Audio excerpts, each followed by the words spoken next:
everybody, it's Lo and welcome back to my channel. This video is going to be all about protein, so if you want to see that, then just keep watching. I'm currently studying for the NASM nutrition certification. That way I can keep up my certified personal trainer certification. And I recently finished the chapter that was all about protein, and a lot of this is stuff that I knew, but then there were a lot of studies that really put things into perspective and are really important stuff that maybe the general population doesn't know. I really want to break down what protein is, like structurally, what we need it for, how much of it that we need to get, when we should get it, and the best sources of protein. So starting from the top, protein is one of the 3 macronutrients that we get in our diet, the other 2 being fats and carbohydrates. And there are the micronutrients, like all of the vitamins and minerals that we also get in our diet, but when looking at your diet and how much of different things to eat, you're typically looking at protein, fats, and carbs. And protein is just a really big category for the different amino acids that are in our body and the different structures. So there are hundreds of different types of amino acids, which are just different combinations and structures of protein molecules, and your body will rebuild them and create them into different things. But our body really just needs 20 of these amino acids to function, and these do so much. Each one has its own function, its own structure, so they're all really, really important. And looking at the 20 amino acids that us humans need to function, 9 of those are essential amino acids, which means that our body doesn't synthesize them and we have to eat them through our diet. And then there are 6 additional conditional essential amino acids, which means that our body can create them on its own, but some people do need more through their diet, and those people may be those who have nutritional deficiencies, or you're pregnant, or you have some illness that your body is trying to fight against, or some physical trauma that your body is trying to heal. In those situations, 6 of these non-essential amino acids do become essential because your body just needs them to function and deal with whatever additional thing it's dealing with. And then the other ones are non-essential amino acids, which means that our body can synthesize them typically from the essential amino acids that we're eating. So there's 9 essential ones that we're getting through our diet. Our body will break that down and will take this protein that you're eating, break it down into its different amino acids, and then when necessary, rebuild those to create these other amino acids. That way they can be used for all of their different functions. Now, what do we need protein for? Pretty much every bodily function and process requires protein in some form. This includes muscle recovery, energy production, transporting other nutrients throughout your body, fluid balance and water balance, balancing out acidic and alkaline molecules, and cell communication to help with cellular function. Additionally, nearly every enzyme in your body is also made up of proteins. So when you have the saliva enzymes that help you break down food, or stomach enzymes to also help with digestion, all of those are some form of protein. Hemoglobin is also a protein structure in your blood that helps transport oxygen and carbon dioxide in and out of your body. Lipoproteins, which is the technical term for cholesterol, also helps bind to and transport fat in your body. And I know people are like, cholesterol is bad. Cholesterol is not bad. Too much LDL cholesterol, you do want that lowered, but cholesterol as a whole is not bad, and you also do need to eat that. Many of your hormones are also derived from amino acids, and even your immune system uses proteins to help fight infection, diseases, and create antibodies against infection and diseases. Our bodies also use the protein collagen, and it can create collagen from these other amino acids, or you can consume collagen, and that's used for your bones, your skin, your muscles, your connective tissue, which is your joints and your ligaments. And it also creates elastane, which helps make all of those things durable and able to go back to their strong form. And then keratin is the protein that is used for your hair and nails. And beyond those basic needs for proteins, it also helps with better endurance for your workouts, muscle growth, and fat loss. Our bodies are also in this constant state of protein synthesis, which helps with anabolic growth, and protein breakdown, which is the opposite and is catabolic in breaking down these proteins in these muscle tissues. And it's constantly happening, both of them at the same time, but the rate of which one is happening more really depends on your diet, your lifestyle, and all of that correlates to whether or not you're building muscle and storing all of that protein in the form of muscle and these healthy fat-free tissues, or if you are losing muscle and withering away. Now, how much protein do we need to get? First of all, each gram of protein is worth 4 calories. So our carbohydrates and fats are worth 9 calories per gram. And when it comes to protein, the USDA recommends 85 to 90 grams per 2,000 calorie day, because we all eat a perfect 2,000 calories every day, which breaks down to 17 to 18% of your total caloric intake of those perfect 2,000 calorie day to be coming from protein. And the bare minimum that you need is 46 grams a day for women and 56 grams a day for men. And again, this is the bare minimum of protein that you need to intake just to function and do all of the basic needs. Like, forget fat loss, forget muscle growth, forget all of that other stuff, but just to have healthy cellular function and for your body to work. Obviously, it's not optimal, especially if you do want to work on building muscle, losing fat, or just being actually healthy versus kind of like barely getting by. Everyone's specific protein intake will vary based off of gender, height, weight, body fat percentage, activity level, what your goals are, and just how healthy you are overall, because again, some people may need more protein if they are fighting certain illnesses and diseases. But when calculating your target intake, you don't really need to think about all of that. You don't need to know your exact body fat percentage, and you don't even need to know your exact weight. You can have like a guesstimate of what your weight is. And also when calculating protein, if you're severely overweight, don't go based off of that weight. Like if you're on my 600-pound life, 600 grams of protein is a little bit too much. So if you are overweight, thinking of protein in terms of your ideal body weight or like a reasonable healthy body weight. But also if you do want to eat 600 grams of protein, you can, because studies do show there are no negative benefits for eating more protein than you need to. There are obviously negative consequences if you're not getting enough or you're just getting the bare minimum, and you won't see optimal health if you're not getting enough. But if you want to make your entire diet based off of protein, you won't have any negative consequences from that. I just feel like your meals might be a little bland, but you totally can have like 5 grams of protein per body weight if you want to. Once you have a general idea of the weight, either your target weight or an estimate of what your current weight is, the target number for somebody who doesn't exercise but wants to be functioning and get a little bit more than 46 or 56 grams of protein per day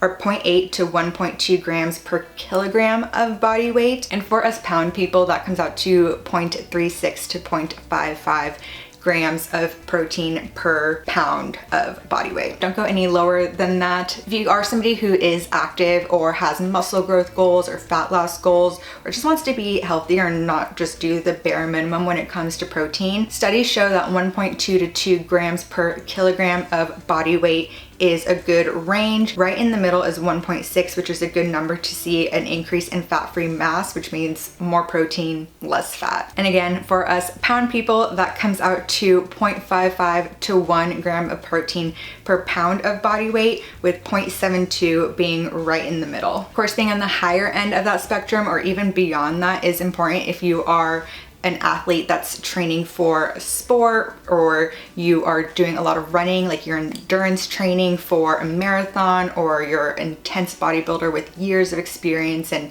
are really dialing in. But for us normal people, that's like a pretty good range to look at. And I always just say a really good healthy number that's still realistic is 1 gram of protein per pound of body weight, which is kind of what I'm aiming for. I'm about in like the 0.9 to 1 gram per pound of body weight, really depending on what I'm able to get in for the day, but that's still on the higher end of that healthy range of protein intake. And if muscle building isn't your main focus, but you do want to lose weight and you want to lose fat mass, still being on the higher end of that protein intake is really important and will help benefit you in losing fat, because one, protein is more satiating, so you won't be reaching for those high carb or high fat foods, mainly high carb foods, because you will be getting protein in and feeling more full. So even if you are cutting calories but not cutting protein or increasing protein will really help you reach your goals faster, and it will help you put on more muscle, which will also burn weight faster because it requires more energy,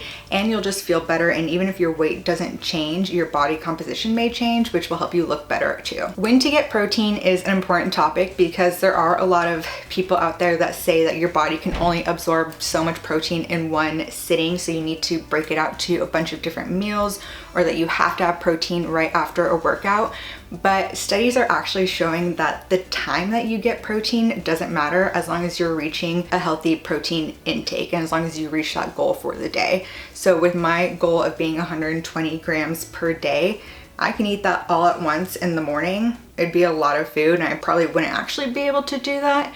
But as long as I do that, or I can eat every 12 hours, I have 10 grams, which would be also a lot of eating in a different way. So no matter how you break it up and the timing of it, just getting in that protein is way more important than like when you get it in, or only having 30 grams every however many hours because that's all your body can absorb. Both of that's been proven false. And the logic of having to get protein in right after a workout or like within 30 minutes of working out isn't actually true. That's become ingrained in our brains because of marketing and supplement companies saying you have to get this protein in right after you work out, and the easiest way to do so right after you work out is with the protein powder. Boom, easy protein, buy our protein. So although that's been proven false, still doing that and working out and then having like a protein shake afterwards is really important, not necessarily for muscle growth and muscle protein synthesis, but just because of that habit of, oh, I worked out, let me get some protein in. Although studies also show that there is no 30-minute window, there's no 1 hour window that you have to get protein in after your workout.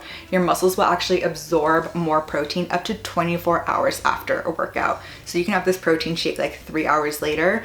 But I think what that marketing has really helped with is just telling people, hey, get more protein in, especially if you are trying to work out and build muscle and lose fat. As I mentioned before, protein is more satiating. It will fill you up faster. So breaking it up into a few meals a day, even just like your breakfast, lunch, dinner, and a snack, or plus your shake, will help you get more of that protein in without feeling stuffed or like you're shoving a bunch of protein down your face because you need to get it in. So looking at your goals and then breaking it up is a really good way to get your protein intake and reach that goal without feeling like you have to eat it in like this certain time period. So for me, that often looks like if I want to get 120 grams a day, I'll have my breakfast, which I work out in the morning, so my breakfast usually is my protein shake, or I'll have eggs and like some little breakfast sausages, just around 30 grams of protein.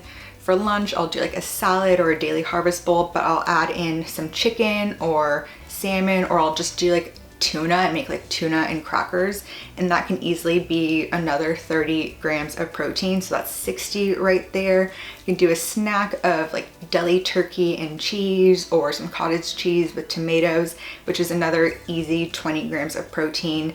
And then for dinner, when you just have like a piece of steak, or you are splitting like a packet of ground turkey or something and I'm splitting it with Austin, we're easily getting in another 40 to 50 grams of protein right there. So although 120 often seems like a lot, as long as I remember to eat and get out of my office and make myself food, I can easily get in 120 grams of protein. And lastly, how to get it. So protein quality is another super important factor when it comes to getting in your protein. And quality is determined by its digestibility and the quantity of amino acids that a protein has. So when it comes to digestibility, this can be as simple as, are you able to enjoy this protein without feeling sick? So if you're lactose intolerant, don't have cottage cheese because you're not going to feel well, you'll be bloated, and with all of that and that inflammation, your body's probably not absorbing the nutrients as it should be. I know that I don't do well with whey protein. I just instantly feel really, really gross. So my body's probably not absorbing all of the protein from that protein powder. I'd rather have a vegan one, which does have less grams per scoop, but my body is able to use it and absorb it. When it comes to the quantity of essential amino acids, all animal proteins and soy protein has all 9 of the essential amino acids in it. So you know that you're getting this full profile when you have those foods, rating it as a higher quality than other protein sources. When you go into different vegetables, legumes, beans, grains, which do have some protein in it, it's not a complete protein. So it won't have all 9 of the essential amino acids in it, which is really important to consider, especially if you are not eating meat, you're vegan, you're vegetarian, and you're only eating vegetables. Making sure you have a diverse amount of vegetables, a diverse amount of grains and legumes, and really pairing these things together is super important to make sure that you get all 9 essential amino acids in. So these foods that are incomplete proteins can be complementary proteins by pairing them together. So if one food has maybe less leucine, but beans have more leucine in it, then you can put those together in your meal to have a full range of all of the essential amino acids, especially if you aren't just pairing it with an animal source of protein or a soy source of protein. And the best protein foods that you can't eat are eggs, chicken, turkey, beef, almonds, again, soy products, cottage cheese, Greek yogurt. All these are really, really good sources of protein. And when it does come to meats and animal proteins, finding more lean sources like turkey breast, chicken breast, a leaner cut of beef, or if you're doing like a ground meat of sorts, finding the one that has the higher percentage on it is really important to getting more protein in, because that means that it has less fat than like a chicken thigh or a fattier piece of meat. Though the fattier pieces often tend to taste better in my opinion. So unless you're like trying to really dial in your workouts for whatever reason, I think just finding any piece of meat that you enjoy is a really good way to get in protein. And plus, still getting these fats in, especially from these whole sources of food, is still really important for your body. So don't just cut it out completely. You still need that as well. But just looking at different sources of protein and noticing that if you do need to get more protein in one day, looking at those leaner cuts of meat than the fattier ones, and just kind of getting a good mix of everything in, because again, just like with the vegetables, legumes, grains, having a good variety and diverse food experience is better for just everything tasting good, and is better for your body in terms of getting all the macronutrients, the micronutrients, everything in, so you can live healthily and function properly. So that is all about protein, its importance, and how much to get. So if you like this video, be sure to give it a thumbs up, comment down below what your favorite high protein foods and meals are, and what else you want to see here on my channel. And while you're there, be sure to subscribe. I upload a new video every other Wednesday. So until the next one, thanks for watching.